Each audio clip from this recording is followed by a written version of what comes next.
Será reprovável que cobicemos a riqueza quando nos anime o desejo de fazer o bem? Tal sentimento é, não há dúvida, louvável, quando puro. Mas será sempre bastante desinteressado esse desejo? Não ocultará nenhum intuito de ordem pessoal? Não será de fazer o bem a si mesmo em primeiro lugar, que cogita aquele em que tal desejo se manifesta? Incorre em culpa o homem por estudar os defeitos alheios?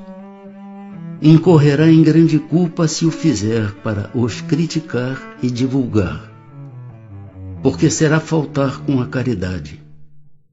Se o fizer para tirar daí proveito, para evitá-los, tal estudo poderá ser-lhe de alguma utilidade. Importa, porém, não esquecer que a indulgência para com os defeitos de outrem é uma das virtudes contidas na caridade. Antes de censurardes as imperfeições dos outros, vede se de vós não poderão dizer o mesmo. Tratai, pois, de possuir as qualidades opostas aos defeitos que criticais no vosso semelhante. Esse, o meio de vos tornardes superiores a ele. Se lhe censurais o ser avarento, sede generosos. Se o ser orgulhoso, sede humildes e modestos. Se o ser áspero, sede brandos.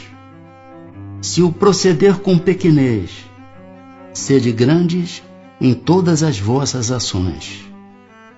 Numa palavra, fazei por maneira que se não vos possam aplicar estas palavras de Jesus.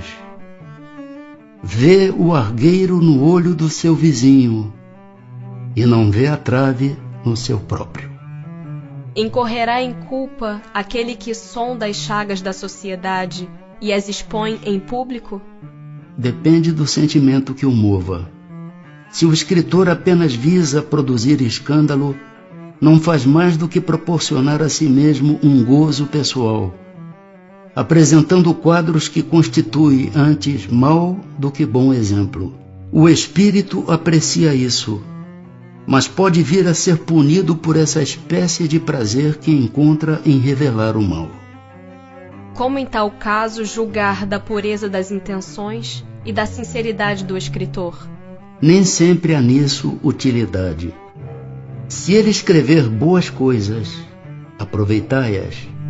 Se proceder mal, é uma questão de consciência que lhe diz respeito exclusivamente. Demais, se o escritor tem empenho em provar a sua sinceridade, apoie o que disser nos exemplos que dê.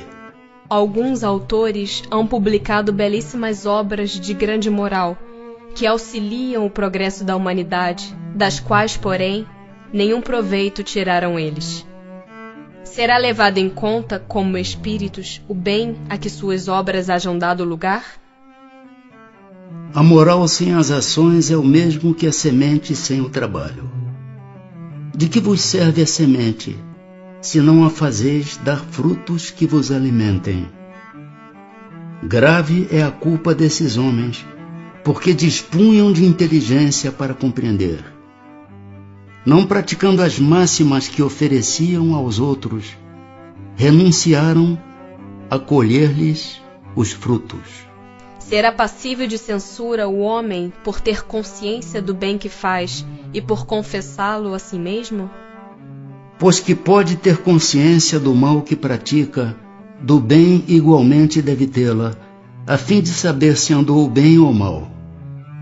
Pesando todos os seus atos na balança da lei de Deus, e sobretudo na lei de justiça, amor e caridade, é que poderá dizer a si mesmo se suas obras são boas ou más, que as poderá aprovar ou desaprovar. Não se lhe pode, portanto, censurar que reconheça haver triunfado dos maus pendores e que se sinta satisfeito, desde que de tal não se envaideça, porque então cairia noutra falta.